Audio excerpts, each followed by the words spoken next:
What's up, guys? This is another episode of Getting Blunt with Keith, inspired by one of my favorite comedians and podcasts, Ari Shafir's Skeptic Tank. I decided to do a mobile podcast. Chris Martin from Hempful Farms was kind enough to let me bring my gear down and bullshit for a little bit. If you don't know who he was actually a guest on the podcast before on episodes number 51 and 96. He's an OG in the cannabis game with a crazy inspiring backstory. You can actually find it in his book, One Life, which you can buy on Amazon. He also has a documentary called Haters Make Me Famous, which you can rent or buy on Amazon Prime. He is the creator of the Zonka Bar, owner of Paw Putty Pet Products, founder of Convicted Creations. I mean, the list goes on and on and on. The guy's literally living proof that stoners can be highly productive. I'd like to welcome Chris Martin.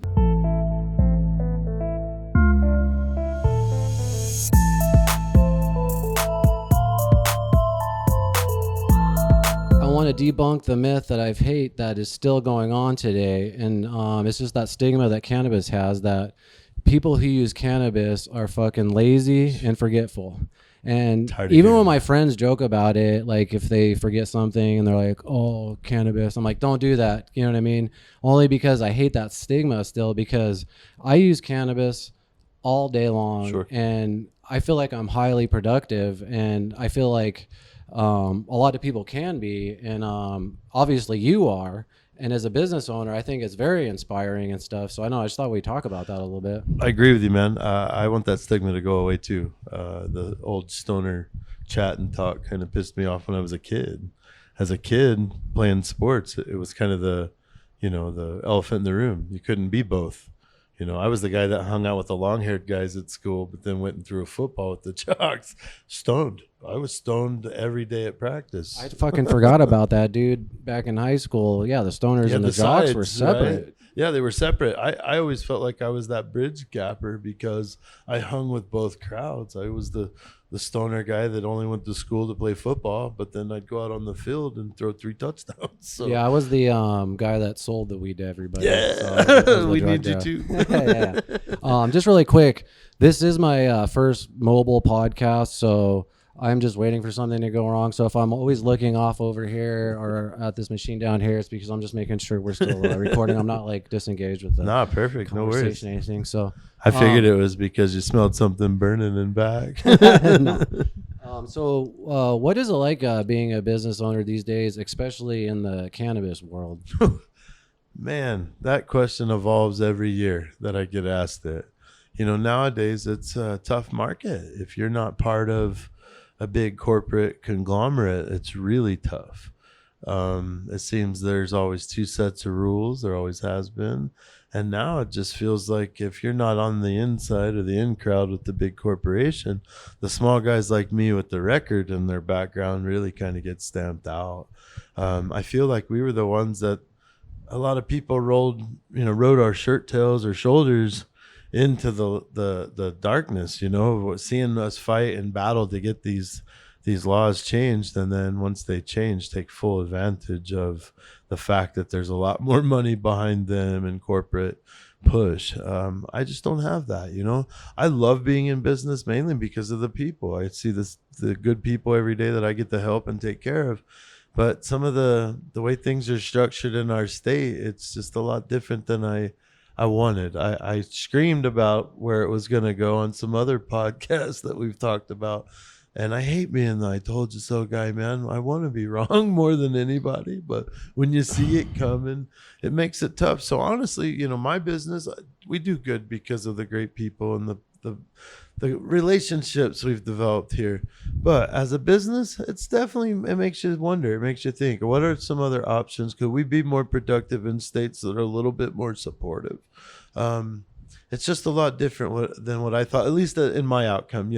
I'm not a Wall Street guy. I'm not a New York guy. I'm not a Cali guy. I'm just a simple Midwestern guy that started this business in my living room. You're not a fucking New York yuppie who's coming into Arizona and pushing this fucking Walmart weed. No. Which is really sad to me, because you're one of the OGs who fucking had to do all the crazy shit to get where we are at today. Yeah, that's and now they're just seems like they're just fucking pushing you aside. That's bullshit. well, it makes it harder, you know. So I can't stress enough to fucking support your local mom small and shop. business, and if it's especially not in us, cannabis. anybody. Find any small business out there that's plugging away. What I think is confusing for the customer, and what is confusing for anyone that even goes into some of these corporate stores, is they just don't know the difference. How do you know the difference when you walk into a store of whether it's mom and pop or if it's corporate? Well, Arizona, probably 75% of them are corporate now, so it's almost impossible to know who's who.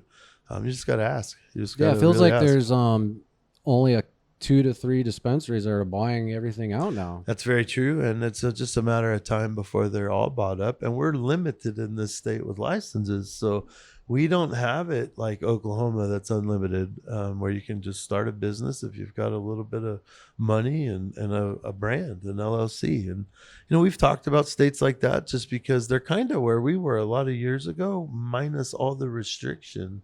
And being an established brand, maybe it would be good to go out. I was going to say, have you ever thought of moving to a state? Oh, like we've that? thought a lot. I've flown to Oregon. I've flown to Michigan, to Colorado, to Washington.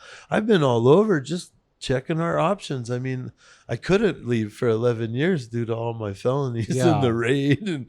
And now that I can, I definitely want to check my options. I kind of feel like I love Arizona, but they're pushing us away. And if they want to, not take advantage of what we offer, then there's a lot of places that will. So let me get this straight. They limit the amount of license you can get to distribute cannabis? Oh, I can't get a license. They're $12 million. Oh, okay. And there's a limit of how many there are. Yeah. And with my background, I couldn't even be affiliated. I'd have to set up some shell corp, holding corp, make it look beautiful when it's not, and have it not attached to me.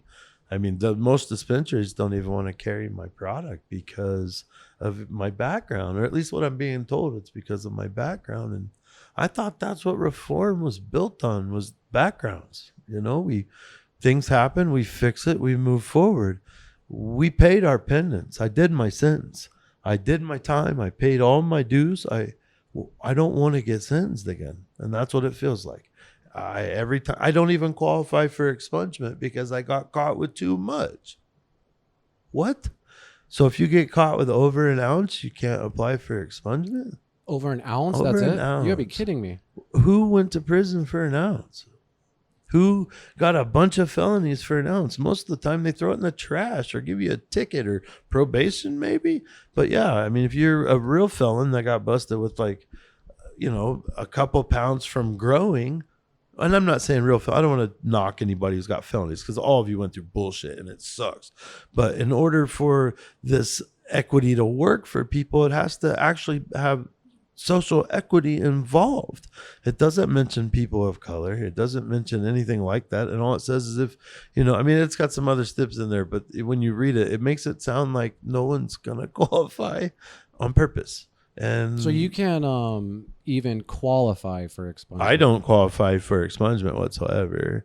My wife does. Yeah, what is that process like? You just well, I just read the rules. I read what they said qualifies you and disqualifies you. And with me having gang charges tacked on to everything because I was in a motorcycle club and then a gun that was registered to my father-in-law, I don't qualify. I took those charges and went to prison on them, whereas my wife got a misdemeanor, which allows her to qualify. So the one who didn't do the prison time, the one who didn't go through that side of things, actually qualifies for the equity. But who knows if she'll get it? Well, there'll probably be well over 2,000 applicants, and she's a 4'11" white chick. I mean, I don't see us getting it. What do they do? Just pick just a few, or there's only 26 that are going to be allowed. They've only released 26 new, from my understanding. So there's going to be quite a few applicants that are involved in that process. And is this for just cannabis charges or? Yeah, cannabis charges. And then it goes into the social equity program as well. They're kind of one and the same. I think you have to get expunged to qualify.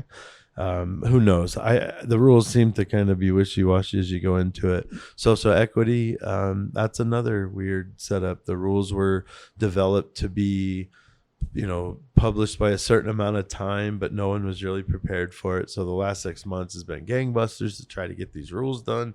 And I don't know how many people are going to qualify for the equity as well. I hope it happens.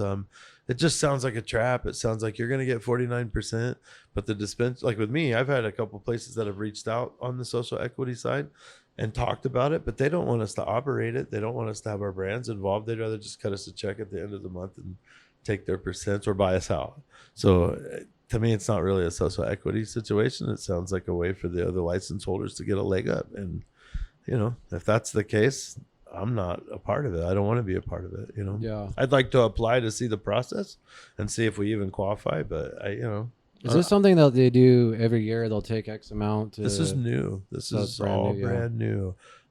It's been rushed through though. It was put in 207, and 207 stipulated a time stamp of when it needed to be done by. So because of that time frame coming up on us so quickly, now it's like we have to get this done. We have to. The fridge kicked on, huh? Sorry, I have OCD. No, you're good. I hear it, won't you? Oh, no, I wasn't because of that. I just wanted to make sure we're actually still recording. I heard the fridge kick. Oh, no, you're good. I could add some effects to take the background noises out and shit. So music. No, that's crazy, man. So you'll be dealing with this felony shit Forever. for the rest of your life. Yeah. I am filing a pardon. So even if I don't get any of this stuff, I'm going to file a pardon with the governor. I want to stay positive and feel like, yep, we got a great chance at this. But, I'm realistic. I've had a few charges of cannabis, and it's, while it's non-dangerous, non-repetitive, it kept happening. So is it just this huge ass application you fill out? I mean, how does that work? it's quite the process. I actually had help with mine. Weldon Angelos, a gentleman from Reform and Project Mission Green out of I think he's in Utah right now. He was charged with a bunch of felonies and got sentenced to 55 years federally. He did, I think, 19 years of those 55. And the judge that sentenced him felt that the law was so unjust, he quit the bench and lobbied to get Weldon out. Oh, wow. He ended up teaming up with the Kardashians, the Koch brothers, and really put on a national campaign, and they got Weldon out. So I had Weldon on my podcast, Haters Make Me Famous, on the last show, and we got close, and I started explaining to him my story, and he said, let's file a pardon for you. So we had letters written from the ex-mayor, my old PO, like you name it, any lawyers, judges, constituents that I felt would be super positive in showing my reform and what I've done to try to fix this stuff. And we're filing the application by the end of the summer. Right now, we're just trying to get a little more push on it. I got some press releases I'm doing. I just feel like it's the time. And even if I don't get it, it'll open the door for many others to see the process. Totally. And then once you apply for that, how long does it take to find out? My understanding is it could be 90 days to a year. It could be as long as the governor wants. It sits on his desk and he could overlook it. And do they have an X amount that they do every year, or is it just up to them? It's really up to them from my understanding. Like they could do like 100 if they wanted to, or 2. He could sign off on whatever he wanted to, with his power. We all know the stances that certain people have taken in this state, and to ask for forgiveness for something that was illegal at the time is a really big uphill battle. But I think we've shown reform and rehabilitation and what you can do with a bad situation and making good. Have you seen the crazy motherfuckers Trump pardoned? Are you kidding? I've been tagged in a couple posts like, what's up with you? Yeah, exactly. I don't know him. That's the thing. I don't know the right people. Yeah, like you definitely deserve it, dude. Yeah, I hope. I just, I don't like thinking of me through all this stuff because I feel like that's what kind of got us here. Was me being selfish, trying to grow and get the company off the ground and not really caring about what the rules were because I knew what was right. And it put my family in a bad way. So I've never wanted to be that selfish again. I've always wanted to think of other people. But it was my wife that came to me with the pardon and said, look, you deserve this. This is something that if anyone out of anybody that you've represented, worked with, talked to, done time with, you're the guy. And to hear someone I've known 30 years of my life, been with 21, tell me that, it means a lot. Well, she was like, yeah, you don't deserve it. Yeah, don't even try it, bro. What are you thinking? And she's real like that. Yeah. When she sat me down, I got a little nervous. Like she might be breaking the ice, but no, it was an eye opener. It let me know that there's more than other people that will benefit from this, more than just me, more than just my family, but a lot of other people that will benefit. So totally. So you're involved in so much crazy shit. Like it inspires me because like if I'm getting lazy on my projects and then I fucking log into Facebook and you're fucking plugging another one, I'm like, holy shit, I gotta get on my shit. Just from like Haters Make Me Famous to Paul Putty to Hempful Farms, obviously. Like, what is crazy. a day in the life of Chris Martin? Like when you wake up to go. Well, to first I'm a dad. I'm a grandpa. I see my kids and my grandkids first thing, and then I'm in the garden. I go straight to my garden and water and feed and clone and do whatever it is that gets me spiritually set for my day. We talked about that earlier. That's like kind of a meditation in itself. Therapeutic. Or therapeutic, yeah. Like I was a motorcycle club president. Like I didn't do yoga and talk to plants. I grew, but totally different level. Now it's really about. Yeah, you talk to them, right? Oh, totally. Yeah, totally. I have music playing and lighting. I can't wait to do that. It's my passion. I've learned that this is really what I'm going to do for the rest of my life. Commercially, maybe. If not, in a cabin in the woods, that's where I want to be. So the rest of my day is spent here producing. We have 2 kitchens.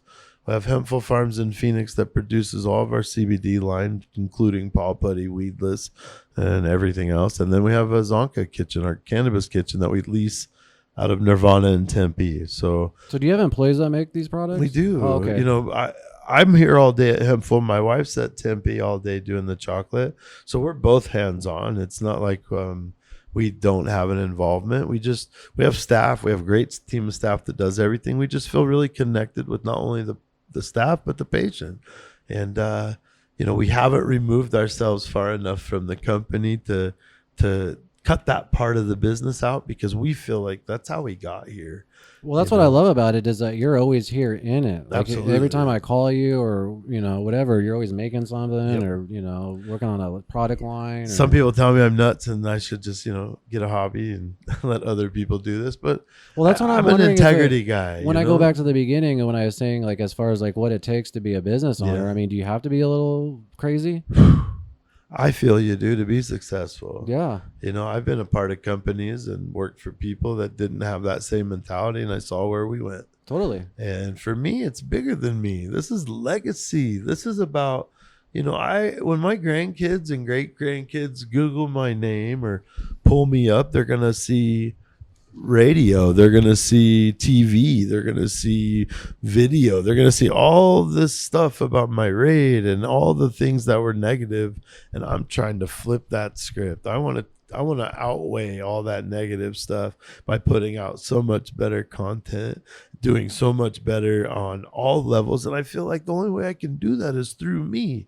I can't hire a PR company which I probably need to anyway, but I haven't gotten cozy enough with it yet because I feel like I still have to make sure we're going in the places we go. But it was brought to my attention just over the last few weeks on a pretty big corporate scale that maybe it's time for that to happen, just because not everyone has the same opinion of the story.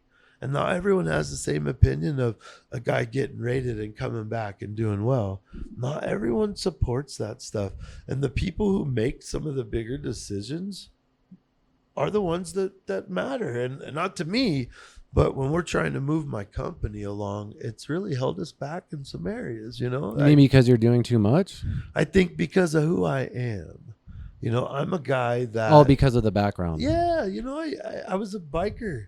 You Google it, looks like I was a Hell's Angel or some kind of crazy 1%er. And that sucks. Like when you, but you Google someone's name and then that's what your past shows up. Well, I've been denied a lot of stuff recently because of that. Never even been invited to the boardroom or the meeting, or, I've got the groups that are telling me they don't want to work with us, but won't tell me to my face or tell me why. They'll tell someone that'll come tell me just enough to let me know that we're not welcome. Yeah, That's shady shit, if you Yeah, ask me. And the totally. community steps up. I mean, if you look around at some of the stuff we've raised without those guys, I'm super impressed, because that's like 12 people that put all that together versus, a big shot dispensary coming in and throwing some money down that they made off cheap product anyways. It's like you're bringing the community together too. Yeah, it matters more to us. I wasn't even mad that they told me no. I was mad they told the kids no. That's what pisses me off. I'm grown. I get told no all the time. I've been married 21 years. I get it. It never fails. But the kids, like, you've seen what we did for those guys for Christmas last year. 200 presents hand delivered, 220 pounds of turkey that 25 volunteers showed up here and helped us hand make and deliver. That shit's huge. No amount of money replaces that feeling at the end of a Thanksgiving, feeding 200 children that would never have gotten turkey. I've never thought of it like that other than when I lived in those places. Now Thanksgiving's taking on the whole real meaning of Thanksgiving, versus getting fat watching football and leaving the dishes in the sink. Totally. Now it's so fulfilling, and I feel like, fuck those dispensaries. I don't need those ones that don't want to partner up with good people, because I got a couple tats and a couple felonies. I mean, I thought that's what we were here to help, was to show that you can change. So I'm sure all those motherfuckers have some dark, shady shit going on too. Yeah. Anyway, they just paid mom and dad to cover it up. Exactly, dude. We'll hide that shit real quick. Some of us didn't have that luxury, It just ended up in the news. That's how it goes. I'm used to it. You have so much going on as far as like, you have your website, you have your social media. Do you do that? I have also? a social media team that we put together. We have a team of about 4 people that run all our social media and built our website and really got all of our digital stuff all lined out. With the pandemic, orders. we had to really switch it up. I closed 2 stores. You're sitting in the cafe. This used to be the cafe. Oh yeah. We closed that. We had to be diverse. We had to be dynamic and change and adapt with everything being thrown at us. And I knew people weren't going to be leaving their house. They still needed to get their product and info about it. So we geared everything digitally and online, to where now 80% of our business is online. It really helps us focus on product detail and getting the accurate dosing and infusions down for them. Now it's about trying to grow the retail space again, because we're opening back up. People are wanting a safe place to go learn about the medicine. So I'm really gearing towards focusing on our stores that we've opened in Chico. Oklahoma's opening up on August 1st. Oh, nice. And then, we run Zonka out of the kitchen in Tempe. So the other half of the day is chocolates. Here we go. Yummy. Got a cookies and cream 200 milligram OG Zonka bar right here. Oh, they're my favorite. Eat this while you're. So we do that. We that's the other half of the day. A lot of times when I leave here at 5:00, I drive out to Tempe and I work with my wife making the chocolates.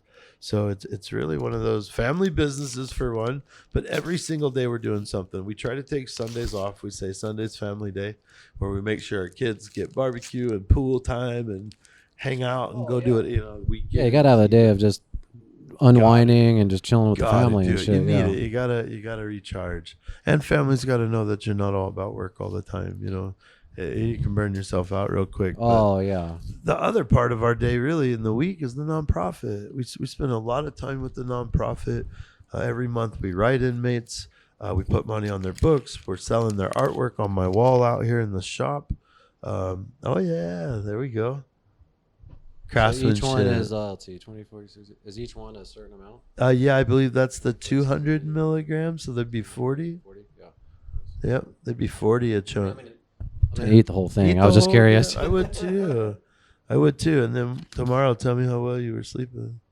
Stuff was so good. I sleep awesome off edibles. Oh, dude. me too. That's the only reason I eat them. I have a hard time staying asleep. So really, I mean, between quality assurance on the bars and the products and producing everything and the nonprofit, which now we've geared a lot of the nonprofit work towards our fires in our state. I know our nonprofit's really helping kids and people doing time for weed, but our home where we're from is on fire. I know all the awesome spots I go to take the dogs up are fucking Sycamore gone, dude. Canyon gone. Fossil Creek. Can you talk about how people can help out with that? Yeah, or can they still? They can. We collect here at Hempful Farms. Chiba Hut is helping us out. Fucking love Chiba Hut. They are great. White Widow. What do you get real quick? Oh man, what was the last thing I had over there? The BLT. Oh, BLT. I got the BLT. That was the last one I had. White Widow blunt. Aye, nice. They are they're awesome. They offered to be a drop. They wanted to drop for product. They've helped raise funds on the last couple of fundraisers for the nonprofit. We're also working on a curriculum right now, which is kind of I'm going to throw it out there anyway because I'm going to speak it into fruition. I love doing that. Man, it's going to happen. I'm going to make this happen. I worked with a local chef, Brian Fries, and we want to work to help not only the workforce, because we see how it's been demolished by the pandemic, but also the people coming home from jail. So when you go to jail, you have to work when you're in prison. And 9 times out of 10, you're going to end up working in the kitchen. Well, why not use that experience in the kitchen to actually validate or clarify you into a job when you get home? So if we wrote a curriculum, like to use on your resume? Absolutely. So let's say you take a 4 or 8 week class in prison. Your last 4 to 8 weeks you're in there, you work in the kitchen. You come home, you finish your last 4 weeks in my kitchen, then Chiba Hut has a hiring program, which they've already offered to start hiring those people as long as they complete the program. If you're on probation or parole, you have to have a job. You have to report. You have to pay fines. You got to have a job. It just makes sense. If we could fill those gaps with people who need to be there, I think we're helping knock out 2 birds with 1 stone. And so we pitched this to Fox Concepts, and they didn't dig it.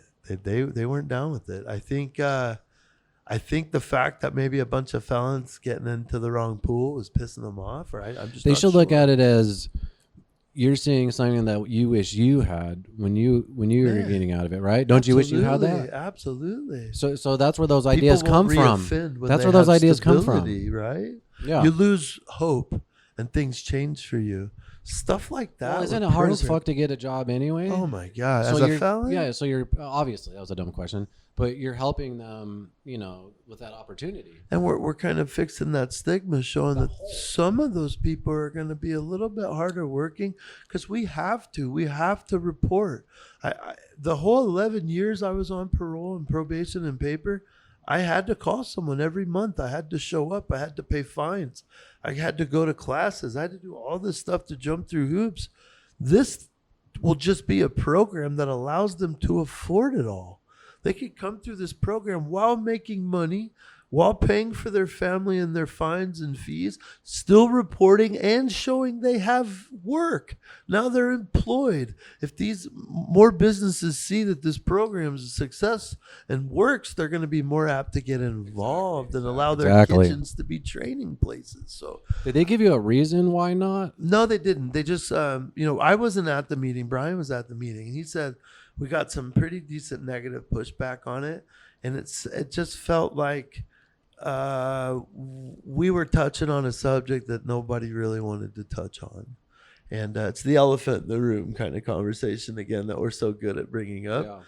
Yeah. But it needs to happen. I mean, if you don't have people that have jobs that come out of those positions, what are they going to do?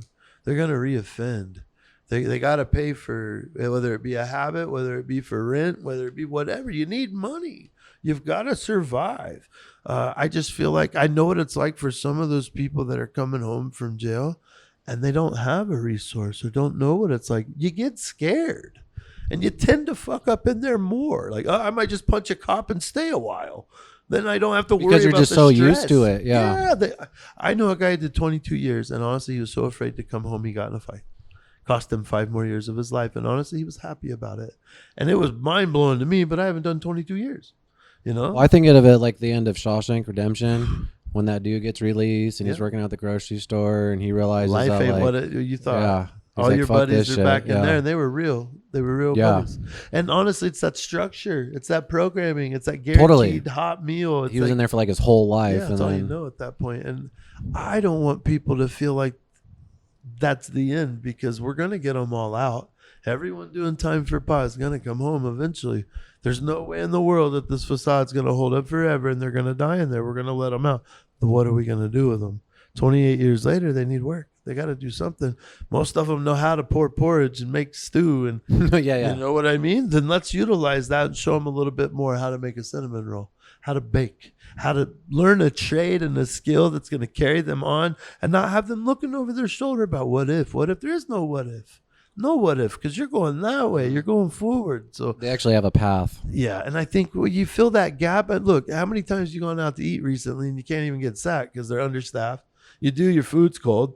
It sucks. The restaurant's slammed, but there's nobody waiting on you. I mean, there's a not only a pandemic going on, but a pandemic in the restaurant business. Like they can't hire anybody. Not fast enough. Can't get them trained fast enough. And honestly, some of these people coming home that did 5 years on pot charges, they just want to get to work. They want to go back to feeling normal. They just want to get their life back. They don't want to make 10 cents an hour. They want to make a real salary. And you'd probably find some of the best employees you've ever had if you gave them a chance.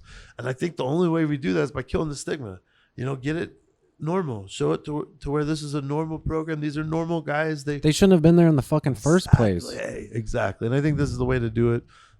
We just got to find some help. We got to find some people that believe in it. We felt like Fox Concepts, being who they are, the big guys, would be a really cool way to get some power behind it. And first shot wasn't a go, so you have other options though. We'll find a workaround.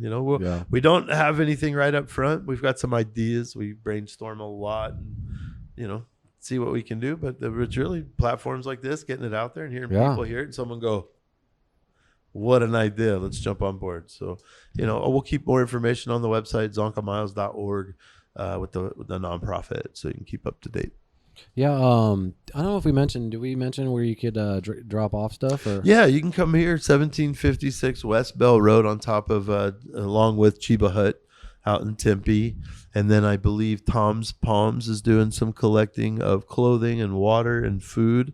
And then every week we drive it up to the affected areas, and we set up a spreadsheet. So we sent it out via email, a Google sheet, a Google Doc, where people can fill out how they've been affected, where they're from, where they've been relocated, how many people, what do you need? And they can even come here and dig through some of the stuff we have if they're close, if they're, been relocated to our area. Come on in and check us out at Hempful Farms and see if there's anything we can get you as far as help. So, anything we can do to help people in those fire ravaged areas, we're here to help. So fuck yeah, man. Appreciate that a lot. Another cool thing I saw that you were doing that I didn't even realize is you have a webpage for Arizona Homegrown Consulting. Yeah, that's sick. How long have you been doing that for? Well, I've always helped people learn how to grow. Well, I figured you always. But now that it went legal, it's like, you know what? Why not really get it out there for those people who might be a little more shy? I have elderly that come in and really want to learn how to grow all the time, but they don't want to announce it. They don't want the neighbor to know. They don't want their friend at Pinocchio's smelling them like, "Oh gosh, you smell like Kush, Annie." So I just come in and I show them how to set it up. I show them real basic ways and keep it simple and nothing over the top. But I don't know. For me, it's not about greed. They don't have to come buy everything from me or my brand. I think it's really cool when someone learns how to make some of the stuff themselves, because then they get creative and come in and they're healing themselves. They're self-reliant and don't need a big corporation to do it. So I love it. I think it's great. I wish we could get it in front of more people. That's really my goal now. Totally. So is the webpage just Arizona Homegrown Consulting? Yeah, Arizona Homegrown Consulting. And then here, a lot of people come to the shop and talk.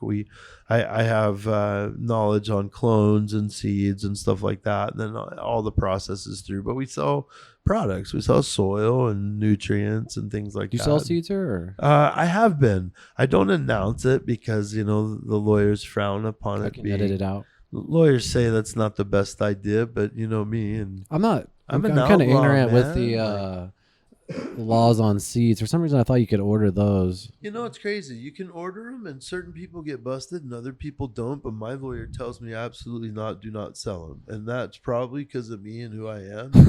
I'm already a target. Yeah, you're on everybody's radar. Advice, but I'm a caregiver. I'm a patient. I'm a DA. I'm an FA. I have every license you can hold other than a dispensary grow and dispo license. I try to do it as legal as I can, and I see 100 people a week that come through my door and don't know where to get a clone. Where do I get a seed? Oh, I went to the dispensary, and all they want to do is sell me this one little thing for $1 million, and it just is so frustrating. I don't honestly even know where to get seeds, except for like online. Yeah, and that's what most people end up doing, and you don't know if they're legit. Like what if if it's even a the cop strain website? you got. Yeah, totally. You have no fucking clue. So I have them available. People call all the time through Homegrown, and we just link up, and I explain the situation. Like, look, this is illegal for me to sell to you, so buy this lottery ticket and leave the cash in the pot at the door. Yeah. You know, we try to be very safe and let them know that what the laws are, that they're a novelty item, and technically you should go toast them and put them on your salad. But if you choose to grow it and get a nice plant out of it, you scored. Do you provide them with like the kits, or just kind of guide them to what to get? Yeah, I do. We decide what level you're at first and see how much help you're going to need. And then a lot of times they just want direction, like show me what to do or what to order or what I need. Mm-hmm. So I give them a breakdown. Here's a 5x5 with this light, this scrubber, this is what I would use, and this is why. And I show them pictures of what I've done. If they want something specific, we go for it. You know, I've burned people's plants just to prove a point before. When they were very heart set on having big, massive HPSs in a tent and everything catches on fire, like I told you, but you wanted to see it, so now we learned it. You know, I try to keep it obviously cost effective. That's number one. People don't want to go broke learning how to grow weed, and I see all these $100 an hour, 200. Well, my time's worth money. I've been here 25 years. Well, yeah, so have I. But it's not worth it to me to rip someone off, because honestly, you could go out there and have a complete environmental issue you can't control, kill the whole thing anyway. So now how do you feel that you just took your $200 an hour from somebody and it got attacked because their AC went out for a month? Yeah. Like, you know, there's just things that happen that I don't feel it's always their fault and they should pay for it because they don't know. I feel just like ignorance. it's something we grow together. We're going to learn it together.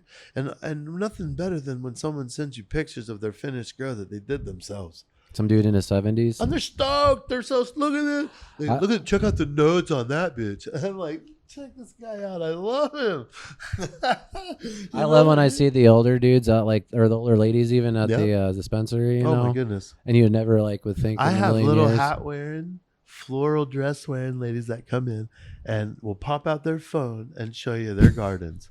And when they walk in, they're probably like really good at it. Oh my goodness! Yeah. They teach you a thing or two. Literally, they come in here and you think they're coming to buy some paint pads. And they're dropping knowledge bombs. Oh, hey, you got any more of that OG Kush back there? I'm like, for you, Grandma, all day long. Like it's the best.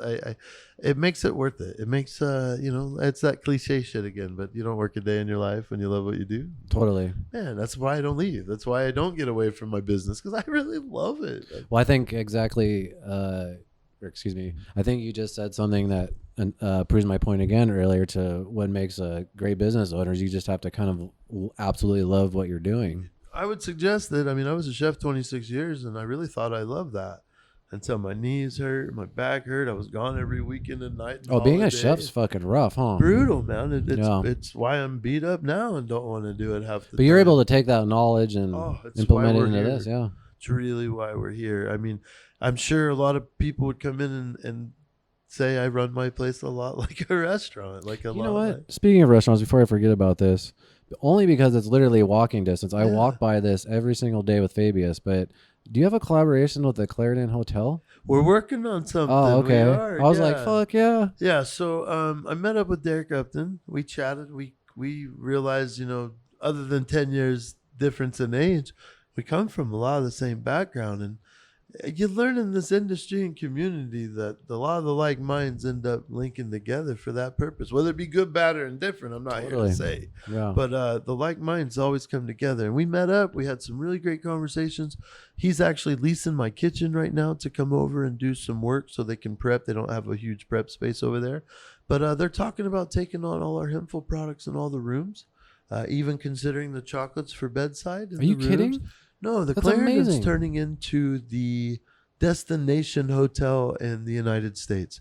They're going to be the first hemp and cannabis fully integrated public hotel that you can rent from wherever in the world and come and just be completely spoiled with hemp and cannabis products, from massage to the retail store and the bar downstairs. Wow. So, you know, who knows? There's a lots of different collabs that could come out of this and directions, but we have spoke about maybe getting some products in the rooms and seeing what happens from there. So I'm the co-host, or I'm sorry, the co-judge on Cannabis Chef Phoenix, October 3rd, and Hempful Farms is the sponsor. We're one of the main sponsors for Cannabis Chef Phoenix at Soho 63, where Chef Derek Upton's a judge.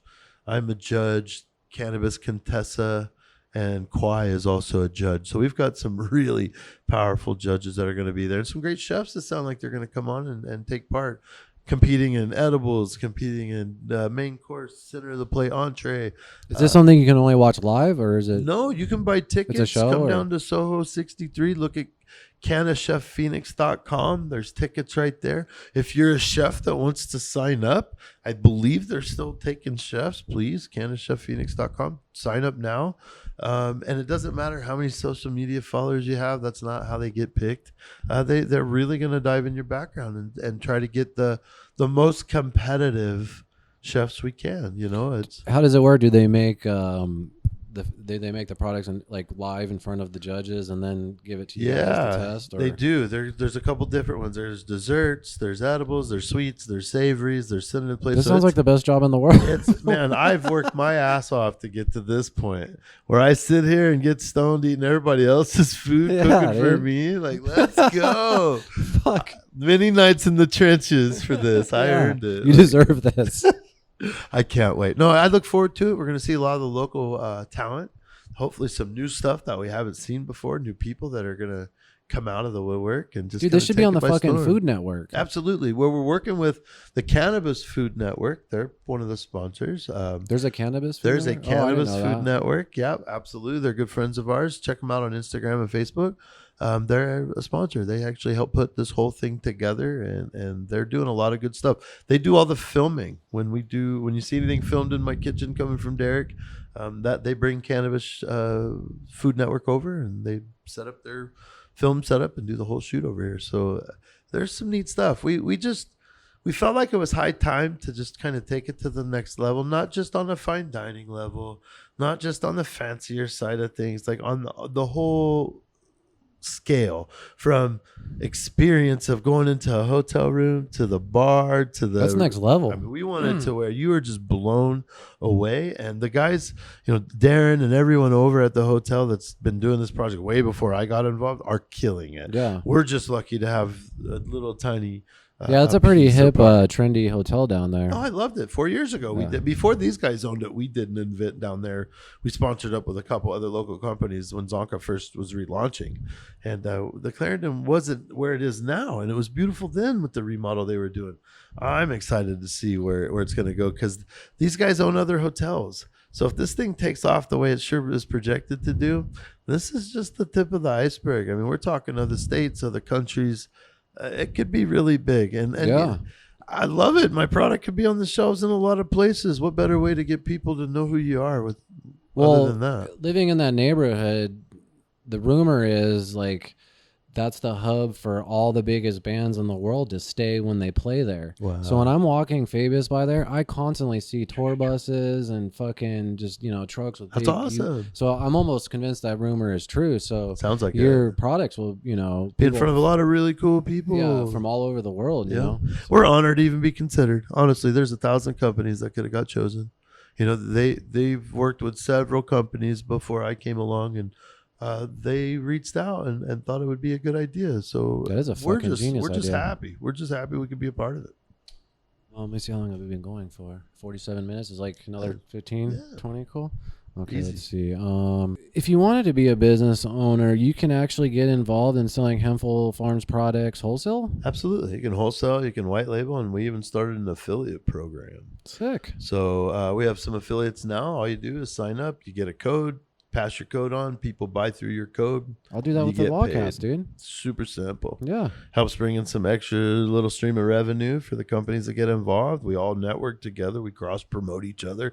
I tie you in with my social media team, and we become a happy family. So fuck yeah, dude. I'll do that for sure, dude. it was a lot easier to do it that way than try to open up a bunch of stores with the money I don't have, or take on partners to do it. And why? When people really believe in the product anyway, they see it works and they tell everyone anyway. Why not get paid to tell everyone? I think you're doing us a favor just by telling them. That word of mouth has kept me open 11 years. So why not take a percent? It's almost like being part owner of the company, in my opinion. Can you talk about, for people who are unfamiliar with Hempful Farms, just all the different products that you have? Yeah, Hempful Farms is really just a byproduct of the Zonka raid. Every product that we do at hempfulfarms.com was made from cannabis in the beginning. After the raid in 2012, I had to pay rent. I had to afford a lawyer. I needed a defense, and I had no job. I couldn't get hired. I'm on $500,000 bond. And I got a call from my farmer in Colorado that said, Chris, I heard all about your stuff, your case and everything. He goes, can I help you convert your brand? And I said, what do you mean? He says, I farm CBD up here. Let me send you some oil, some liters of oil, and see if it's anything that you could work with in your product line. And he sent me a liter. We turned it into a lotion, a lip balm, a tincture. We ran through a couple different products. I was the chef at a local Italian restaurant while I'm making these products and putting them out online. And literally I put it out and said, from the makers of Zonka comes Weedless. And that was the first brand name, was Weedless. I got so many orders on my phone while I'm in the middle of cooking. I'm texting my wife, telling her I'm going to quit my job. And she kindly calls me and says, excuse me? I said, babe, I'm going to quit. I have like 65 orders I have to come pack. She goes, you're on $500,000 bond, looking at life, and you're going to quit the only revenue stream that we have coming in right now? I trust you. Damn. I hung up the phone. I came home. I told them I was going to give notice, but they got pissed and said, we don't want your notice. So It's I went really quick. home. That's a scene out of a movie. It was crazy. It was that bad. My phone was just blowing up, and I'm like, fuck, how can I all sit the there shots making, in my head. Yeah, right. How can I make veal piccata all night long? My phone is not stopping. Walked to the owner and I said, look, I've my case, everything that's going on. I'm not making enough money here. And Did you do the fuck you, you're cool, fuck you? I should have. I so should have. I like you. Not you. Yeah. And I left. I walked out. I got home. We started producing the products, and literally within the first 6 months, I had an investor calling us from another state saying, we see your brand, we see your product, we'd like to come down and check out your facility. So at that time, we were making everything at home. I got on Craigslist and I rented a kitchen, the old cafe over on Cave Creek between Cactus and Greenway, where we were by the Harley shop when we first opened. I rented that place for a weekend. I told the guy I needed it for a wedding. And I set up everything like production. I picked the gentleman up at the airport, and as we were going through production, they were just blown away. We're talking, this is back in 2013. It wasn't really huge production of CBD but it was going enough. on yet, but it was enough to show these guys. Well, they saw the kitchen and they saw the restaurant, the dining room, and they go, so what are you going to do over here? And honestly, I hadn't even thought of it yet. I looked right at them and I go, hemp-infused breakfast, lunch, juices, smoothies, and coffee. I'll be here making cinnamon rolls by 6 a.m. every day. And the guy looked at me and goes, here's $100,000 for 20% of your company. Holy shit. And that was while I was on bond fighting my case. So I looked at my wife and I said, look, I can go to prison now. I feel okay if I get this charge and I get convicted. You've got money to do something with. What we didn't know is it's going to take 3 more years to get convicted. And I bought my points back. I gave the dudes their money. They went on their way. We were doing awesome. We started to expand. And now we make over 60 you mean you made their products. money back, paid them back? Yeah, and then... they're gone. Wow. Before I even got sentenced. Wow. Yep. So it was one of those things where we needed it. I didn't think I could pull it off. I had to bullshit a little bit. I'm not condoning lying to everybody, but you know what? When you're looking at life like that and you'll fight for your family, you'll do anything. And I don't mean totally negative, but I had to bullshit to make it. When you were setting up that kitchen and they were like going around inspecting everything, what was going through your head? Did you think that like they're not gonna like this? I felt like we nailed it. Or were you like, it. there's a chance? I felt like we nailed it. Oh, you did? When we walked through, just seeing these guys look at everything, the way they were like, man, you guys have nailed this. You've got this, you've got that. And then when they asked about the open space and I explained it so quickly, they were like, cha-ching, this is going to make money. No one else is doing a hemp infused cafe. This is the first. We could really rock this thing. And that's what I saw them doing. As I'm saying it, they're registering. You really said that into existence. Oh, like literally right there. I made it happen. And no bullshit. After we got the check, within 4 weeks, we were open. I had a menu wrote, full infusion, breakfast, lunch, juices, smoothies, and it was open until the Sunday before I was sentenced on Monday. Well, let's talk about that 4 weeks. Like, what it must have been just a crazy amount of work, right? It was the most insane. I have a video on my YouTube page that we chopped it up into about 10 minutes worth of footage, but we gutted the place, we remodeled the place, we painted it, we made it look like a usable restaurant, and we got some huge support from the community just because we were the first. Like people helping out and shit, like rebuilding. Help us set up, and then when we had our opening, the ribbon cutting was huge. We had a bunch of people, and honestly, we did really good. We did a great job. We stayed open until the day that I had to go to prison, and the only reason we closed after that was I didn't hire a chef to come in when I went away because we really didn't have the money for it, and I was more concerned that someone was going to take the idea. Andy just did not feel comfortable enough in the kitchen. She's amazing at the products. That's her background. Yeah. So I told her from prison in a letter, I said, you know what? Stick with the product. The cafe's extra. This is fun. This is novel. I see what you're saying, yeah. So we closed the cafe after I was sentenced, and she took the products and started producing them out of one of our friends' kitchens that we leased from them, and she held it together until I came home to where I could reopen this stuff. Yeah, that's all in your book, right? Yeah, all of it, all in the book. Actually, you should plug that really quick. By the way, so yeah, because you have such an amazing just backstory. And it could all be found in several different media platforms, from your book to your documentary. The book was really just a memoir. The book wasn't even a book. Technically, I've never wrote a book. I've never written anything like that in my life. My creative writing teacher in high school would be so proud because he'd always tell me, "Oh, you're a hell of a writer," and I was laughing because I felt like I was feeding him stuff, so he would just give me an A. Like, just don't read my stuff in class and give me a good grade. So here you go. You know, I agree, man. It was one of the few books that I couldn't put down. I'm not just even saying this. Like, I read it, I think, in like a week. My PR lady called me this morning and said the exact same thing. She goes, "I've never read a book in a weekend." And the whole time I read it, I went through every single emotion. I went high, low, sad, angry. I was actually thinking it from a filmmaker standpoint, like, holy shit, these are like, especially a lot of the stuff from your high school and like when you became the quarterback and all that shit. I was like, I saw this as an epic movie in my head. Yeah. I was like, holy shit. But honestly, that's how Haters Make Me Famous. You should fucking turn that into... Well, yeah. That's how Haters Make Me Famous was born. We used some of that stuff in the doco. I was trying to gather as much as we could, but we had like 48 hours of footage we had to compress down into 90 minutes. I know. So it's like... A lot of the shit goes to the cutting room floor. And that's heartbreaking, too. It is. It's tough, but I don't want people to disengage and be bored. Well, could there be like a, I don't know, like a... We're talking about 1.5 we're talking with the extras, about a re-release. You know what I mean? We want to update some information. That a lot of stuff's transpired since then because it is, the story of one life, the book. And there's so much left of that one life that we haven't even gotten to share. We ended the book in the doco with, we're out of jail and this is what our plans are. Well, since then, the guy that was my casa worker in the movie was hired by the company. He came down and wrote my SOPs for my chocolate company. He went on to be a chef for Russell Stover's for 12 years after he was my casa worker. So 26 years went by. We didn't talk. We didn't know each other. I start this documentary process. Trey finds out. My agent finds out. Oh, Dave, Casa, we got to find him. We got to put him in the movie. You haven't spoken 26 years.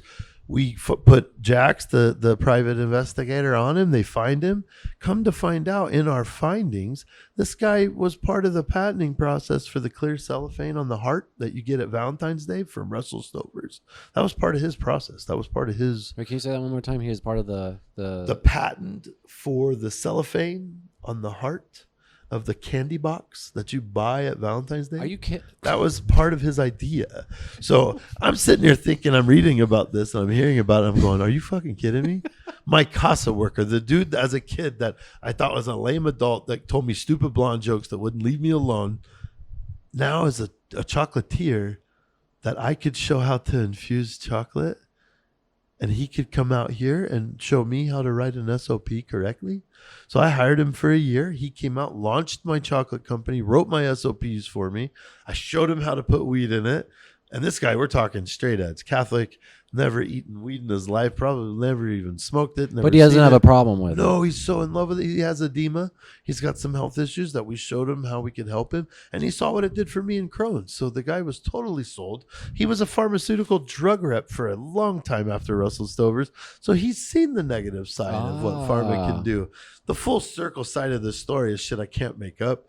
Like, I'm not that smart or creative.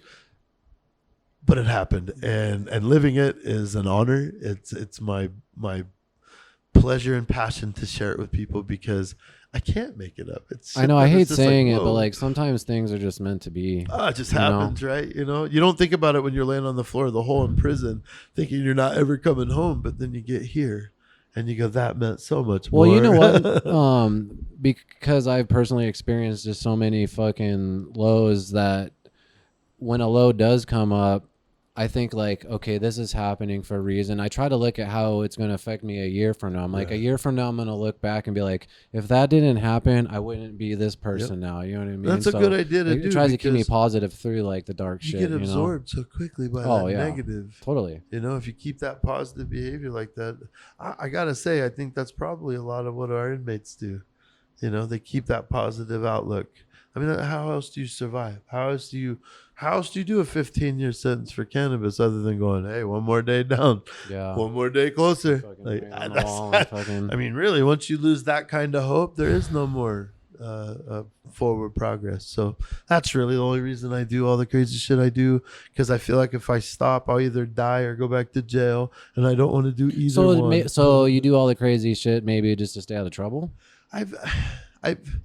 At first, I'd say absolutely. It keeps me preoccupied. Not like I'm a big troublemaker, but I always find it. I do. But finds me. you know, but it also redirects all this energy, all this crazy loose energy I got, and helping people has become a privilege. It's really become a passion. There's nothing better in the world than dressing up like Santa for a bunch of kids who've never seen him. Like, that's just the best thing in the world. Yeah, totally. I don't even want to open presents anymore. I just want to give them away. That's kind of how I feel now. I want to be like the Johnny Appleseed of pot and run around and plant seed everywhere and give presents to kids. Like, that's really all I want to do. Yeah. Like a green Santa suit, maybe. I don't know. Like, I'm down. You can come to my holiday parties. Right? I bring good treats. Hell yeah. The fucking Zonka bar was killer, dude. How'd you like that? How was the flavor? It's good, dude. Good? Fuck yeah. Not bad, huh? Yeah, dude. About 200 milligrams. Yeah. What's the strongest Zonka bar? We do a 450 right now. That's our big one. And I think we're talking about New Year's dropping 1,000 milligram under medical. You've done that before, haven't you? Yeah, black label, or it's just kind of a limited time where you can come and grab them. Is there rules or laws like? Not on medical. I noticed when you get edibles now, they have those like little cards, and each piece is like 10 milligrams, and it's like so they could get away with saying. I know. Is there some law about like you can't sell large? Yes. Now that Arizona's gone rec legal, we have a huge law change. So on the medical sides of stuff, you can buy whatever milligram of edible they sell. If you can. 800, you can buy it. Okay. There's no limitations. The tax is a little bit cheaper. Well, a lot of it cheaper, like 12 to 16% versus 20 to 30s and more sometimes. So yeah, there's quite a bit of differences. I love being a med patient. Fuck those rec noobs. I keep my card. Even though I grow it, I don't shop at the dispensary. Isn't it awesome going to the dispensary and just walking by those rec peasants and just being like... Peace. You know, I They're honestly, walking out and they're still in line. I hate the fact that anybody has to wait in line. I know. I'm just playing. wish I'm I just could- fucking around. I But wish I could just do what we used to do. You know, in they the old actually make days. the dispensaries a nightmare now because they're They so do. busy. They do. Well, and with pandemic, you'd think they'd be a little cleaner. Some of them I've gone in the glass. It's so gross. It's It's like, fucking "Ooh, ghetto don't in some of touch these it." places. Yeah, but that's high volume. You know, you got a lot of people going through there. You gotta clean it up. What were we just talking about? There's a point I wanted you to finish, but We did the book. We did the podcast. We do all this crazy shit to stay out of trouble. yeah, fuck it, whatever. I guess it's not that important. Let's see here. Do I have anything else? I think that's about it, man. Would you be able to? I mean, I wouldn't mind paying for it, but make me a custom and 10,000 milligram Zonka bar. Or I'm sure we could. I'd have to. Let's see. Distillate's about. let me talk to you about sure something we that I have could. an issue with, and it's not even me trying to sound cool or anything Yeah. like that, but Just don't get high on them. for some reason, dude, edibles don't work on me. Yeah. I remember when I first started taking edibles, I lived with McClay, and he'd give me like a 30 milligram little bear, and he'd be Yeah. like, "Bro, just eat the I'm ear. asleep. Just eat the ear. Trust me." And I take the ear off. Eat Nothing. the ear. So the next night, he's like, "All right, dude, just don't take more than half." So I just take half, nothing. Eventually, dude, I'm popping like 10 of Popping these. those, yeah. In I'm the like meantime, that he's too. eating the ear. He's like 3 times my size and getting fucked up. Like, and dude, for years I've been trying. I've even gone to when I'm in Los Angeles, I'll get these 1,500 milligram like Rice Krispie treats things, and I'll take them on the Greyhound. I mean, don't get me wrong, I get tired and I feel, but you know, people are like, I get anxiety I saw attacks, I freak colors. out, or McClay's always just like, damn near hallucinating. Yeah, like, that's crazy. I want that. Like, what the fuck? Man, you know, everyone's different. The only time I've really had that kind of effect is if I eat the edibles that are made with RSO or even a I rosin. take RSO like a motherfucker. Yeah, and even then, I still just go to sleep. Yeah. My level of getting high, I guess, is So they don't really work on you sleeping. either. I'm Then. the same way. Is it because our tolerance is so high? Tolerance, maybe, and metabolism too. I mean, Yeah. we're all so different. We take in cannabinoids so many different ways. I know people that can't eat it at all, but they smoke it and they're stupid. Yeah. No fucking like, but you eat it all night long and it does nothing for you. We're all just so different. Just The maybe makeup how our livers process it must differently. be. Has to be. Because I I read- could eat them all night and the next Yeah, thing me you know, too. I'm sleeping. I'm on the sofa like, okay, well, I think it worked. I sleep the best on Yeah. edibles for sure. Yeah. But it's a totally different high for me. Like I have to dab or smoke a lot of flower, but I'm also fighting nausea and pain and Yeah. all the time in my stomach. So I think that inhibits how much I feel that psychoactive part because I'm really focusing on the area that hurts. And sometimes eating it is the only way. You know, smoking will help with the nausea, but to really get the pain out of there, I got to eat RSO. For Crohn's, right? Yeah. What is the normal drugs that they would prescribe you for that? I was on Remicade, Humira, Balisalicide. Because it's this is autoimmune disease, right? Yeah. Yeah. They would love to chemo you up and just give you some drugs on it. And I took everything I was supposed to and hit almost 300 pounds. My organs were trying to crawl out of my body. Oh, really? What are you doing? Damn. Yeah, I quit. 8 years now, only plants. And I have rough days. I mean, if I want a beer, it's going to suck. But Yeah. I know that going in. So, you know, I'd rather suffer a night because I had a beer than every day because I took some narcotics that the doctors told me they're going to kill me. Yeah, because those drugs just have all kinds of different Yeah. side effects that are adding on. Yeah, if I drink to- a couple of beers, I go eat RSO and pass out and work through it, you know? Yeah. Sweet, man. Well, shit. I Cool. think I got through everything I wanted to ask you. Is there anything that you can plug or just your social medias and shit? Yeah, just maybe the documentary Haters Make Me Famous is still running on Tubi TV right now. It's on Amazon Prime. Yeah, definitely check that I out. would check out the doco. We're looking at a re-release. I've talked to Trey about doing some up-to-date footage and information, just like catch everyone up, you know, kind of a what we're doing now kind of thing. So we get a newer date on the release and kind of recirculate it out there because I just don't feel like we got it in front of enough people. But yeah, the doco, the book, One Life, which is on our hempfulfarms.com website. That's a and good then- idea. Just do a re-release and Yeah. you get more eyes, dude. That's what I think too. So I think it'll help. We're talking about how to do that now best, what works. Sweet, man.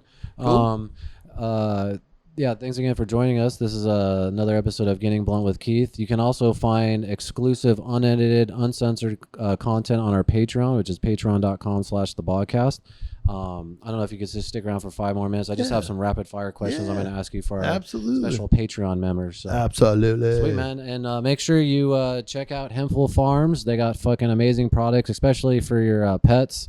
My dogs, Fabius and Gertie, fucking absolutely love their dog treats that they have and the fucking bacon flavored tincture. We are a pet store now. We are officially a pet store. 7% of sales 4 years ago. My top 7 products are all pets. I'm not just saying that either, man. When I bust that shit out, they fucking get all excited. Isn't it crazy? And shit. Yeah, they fucking love it. So, all right, that is a wrap on Getting Blunt with Keith. Thanks for joining us.